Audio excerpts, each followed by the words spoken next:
The Knowledge School, Kite Campus, Class 7, Subject Science, Lecture number 13. Chapter 3, The Human Transport System. If your body is to keep working properly, food, oxygen, water and heat have to carry it from one place to another. Carbon dioxide and other waste chemicals have to be carried away from the body to got rid of. हमारी body में different material for example food, oxygen, carbon dioxide, heat को transfer करने के लिए from one place to another blood use होता है. Blood हमारी body का ट्रांसपोर्ट सिस्टम है. डिफरेंट मटेरियल्स को एक जगह से दूसरी जगह ट्रांसफर करने में हेल्प करता है.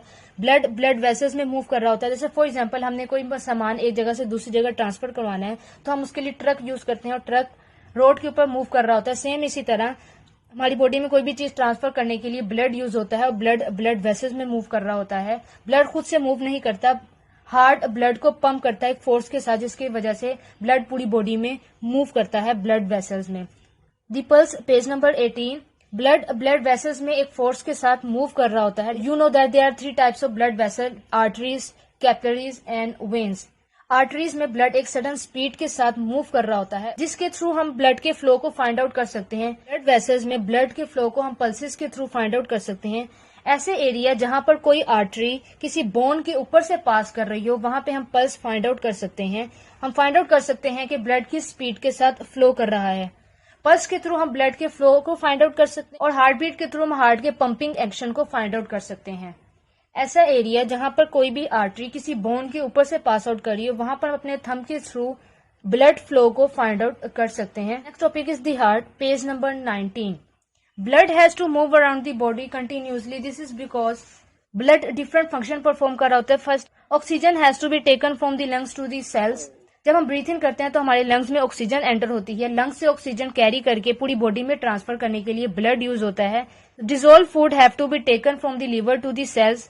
लीवर में डिजोल्व फूड प्रेजेंट होती है जिसे पूरी बॉडी में ट्रांसफर करने के लिए ब्लड यूज होता है. Heat generated by the liver has to be transported to the cells. Body में डिफरेंट केमिकल रिएक्शन परफॉर्म करने के लिए हीट रिक्वायर्ड होती है. ये हीट लीवर में प्रोड्यूस हो रही होती है जो ब्लड के थ्रू ट्रांसफर होती है. Carbon dioxide and other waste chemicals have to be remove from the cell. Cells में रेस्पिरेशन के प्रोसेस के थ्रू वेस्ट केमिकल प्रोड्यूस हो रहे होते हैं, कार्बन डाइऑक्साइड एंड वाटर, जिनको सेल से रिमूव करने के लिए ब्लड यूज होता है. If you look at the structure of the heart is divided into 4 chamber, 2 at the top and 2 at the bottom. Heart में 4 चैम्बर प्रेजेंट होते हैं. Upper chamber atrium and lower chamber called ventricle. Atrium 2 parts में divide हुआ होता है जिसे हम कहते हैं right atrium and left atrium. Same इसी तरह वेंट्रिकल भी 2 पार्ट्स में डिवाइड होता है which is called right ventricle and left ventricle. The atria are separated from each other by a muscular wall. The 2 ventricles are also separated from each other by a muscular wall. Right ventricle और left ventricle के दरमियान भी एक muscular wall present होती है जो right ventricle को left ventricle से separate करती है और right atrium को left atrium से separate करती है. एट्रियम और वेंट्रिकल्स वॉल्व्स के थ्रू कनेक्टेड होते हैं. जैसे फॉर एग्जांपल एक रूम से दूसरे रूम में जाने के लिए डोर होता है जिसको हम ओपन भी कर सकते हैं, क्लोज भी कर सकते हैं. सेम इसी तरह एट्रियम और वेंट्रिकल्स वॉल्व्स के थ्रू कनेक्टेड होते हैं. ये वॉल्व्स ओपन भी हो जाते हैं और क्लोज भी हो जाते हैं. Heart is a muscular pump. Heart में मसल्स प्रेजेंट होते हैं जिनका फंक्शन ये होता है कि ये ब्लड को पंप करता है throughout the body. Heart में ब्लड वेन्स और आर्टरीज के थ्रू एंटर और रिमूव होता है. Blood vessels which carry blood towards the heart called veins and the blood vessels which carry blood away from the heart called arteries.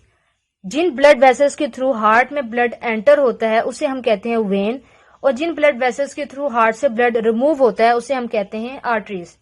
V represent veins and A represent arteries.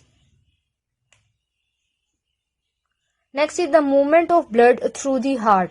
The muscles of the atria and the ventricles have to contract to squeeze the blood through the heart. We know that heart is a muscular pump. Heart में muscles present होते हैं जो contract करते हैं. Atrium और ventricle के muscle contract करते हैं जिसकी वजह से हार्ट में से ब्लड रिमूव करता है. सबसे पहले the heart fill with blood, the walls are open. Blood atrium में एंटर होता है और एट्रियम से वेंट्रिकल में ट्रांसफर होता है. जब वेंट्रिकल में ब्लड फुल हो जाता है तो वेंट्रिकल के मसल्स कॉन्ट्रैक्ट होते हैं जिसकी वजह से वॉल्व क्लोज हो जाता है ताकि फर्दर ब्लड इसमें एंटर ना हो सके. जिस फोर्स के साथ ये वॉल्व क्लोज होता है उससे एक साउंड प्रोड्यूस होती है जिसे कहते हैं लब. अब वेंट्रिकल से ये ब्लड आर्टरीज के थ्रू हार्ट से रिमूव होता है. आर्टरीज में भी वॉल्व प्रेजेंट होते हैं. जब वेंट्रिकल में से सारा ब्लड रिमूव हो जाता है फोर्स के साथ ये वॉल्व बंद होता है जिसकी वजह से एक साउंड प्रोड्यूस होती है जिसे हम कहते हैं dub. Each time the heart beats you hear a double sound lub dub lub dub. सबसे पहले ब्लड एंटर होता है एट्रिया में, एट्रिया से ब्लड एंटर होता है वेंट्रिकल में। जब वेंट्रिकल में ब्लड फुल हो जाता है तो वेंट्रिकल के मसल कॉन्ट्रैक्ट करते हैं, जिसकी वजह से वॉल्व क्लोज हो जाता है और क्लोज होने की वजह से एक साउंड प्रोड्यूस होता है जिसे कहते हैं लब।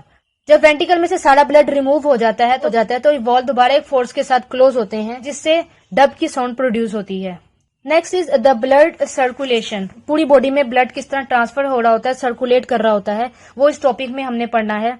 पूरी बॉडी में से ब्लड ट्रांसपोर्ट होकर हार्ट में एंटर होता है थ्रू दी वेन्स। वो ब्लड जो पूरी बॉडी में से ट्रांसफर होके आ रहा है उसके अंदर ऑक्सीजन की अमाउंट कम होती है और कार्बन डाइऑक्साइड की अमाउंट ज्यादा होती है, क्योंकि ब्लड में जितनी भी ऑक्सीजन थी वो उसने सेल्स को प्रोवाइड कर दी है और सेल्स में जितनी भी वेस्ट कार्बन डाइऑक्साइड और वाटर था वो ब्लड के अंदर एब्जॉर्ब हो गया। तो हार्ट के अंदर जो ब्लड एंटर होगा उसमें कार्बन डाइऑक्साइड की अमाउंट ज्यादा होगी और ऑक्सीजन की अमाउंट कम होगी। ब्लड राइट एट्रियम में एंटर होगा थ्रू दी वेन्स।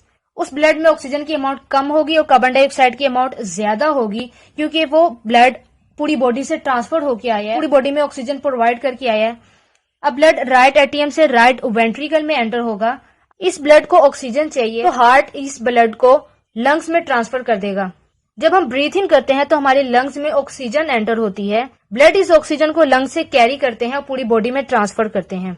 आर्टरीज के थ्रू ब्लड हार्ट में से रिमूव होगा और लंग्स में एंटर होगा। लंग्स में जितनी भी ऑक्सीजन होगी वो ब्लड के अंदर एब्जॉर्ब हो जाएगी।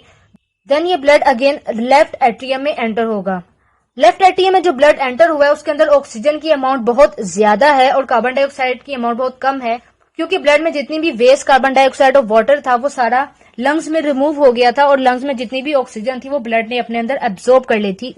अब जो ब्लड लेफ्ट एट्रियम में एंटर होगा उसके अंदर कार्बन डाइऑक्साइड की अमाउंट बहुत लो होगी और ऑक्सीजन की अमाउंट बहुत ज्यादा होगी। अब ये ब्लड रेडी है पूरी बॉडी को ट्रांसफर करने के लिए। अब यहाँ से ये ब्लड आर्टरीज के थ्रू पूरी बॉडी में ट्रांसफर हो जाएगा और बॉडी में जितने भी सेल्स होंगे उनको ऑक्सीजन प्रोवाइड करेगा। The walls of the left ventricle are much thicker than the wall of the right ventricle.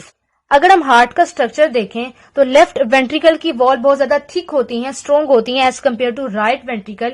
इसकी रीजन ये है कि राइट वेंट्रिकल ने ब्लड को जस्ट लंग्स तक ट्रांसफर करवाना होता है जो हार्ट के करीब होती हैं, लेकिन लेफ्ट वेंट्रिकल ने ब्लड को पूरी बॉडी में ट्रांसफर करवाना होता है। ज्यादा फोर्स के साथ ब्लड को पंप किया जाता है, जिसकी वजह से इसकी वॉल ज्यादा थिक होती हैं। राइट वेंट्रिकल की वॉल्स थिन होती हैं, इतनी ज्यादा थिक नहीं होती, क्योंकि उसने ब्लड को जस्ट लंग्स तक ट्रांसफर करवाना होता है। इस वजह से उसे ज्यादा फोर्स अप्लाई नहीं करनी पड़ती। लेकिन लेफ्ट वेंट्रिकल की वॉल बहुत ज्यादा थिक होती हैं, स्ट्रॉन्ग होती हैं, क्योंकि उन्होंने ज्यादा फोर्स के साथ ब्लड को पंप करवाना होता है, क्योंकि ब्लड ने पूरी बॉडी में ट्रांसफर होना होता है।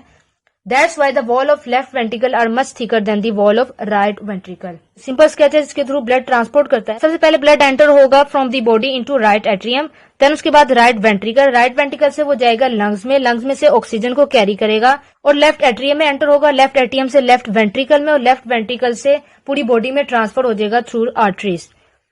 Blood vessels which carry blood towards the heart called veins and blood vessels which carry blood away from the heart called arteries.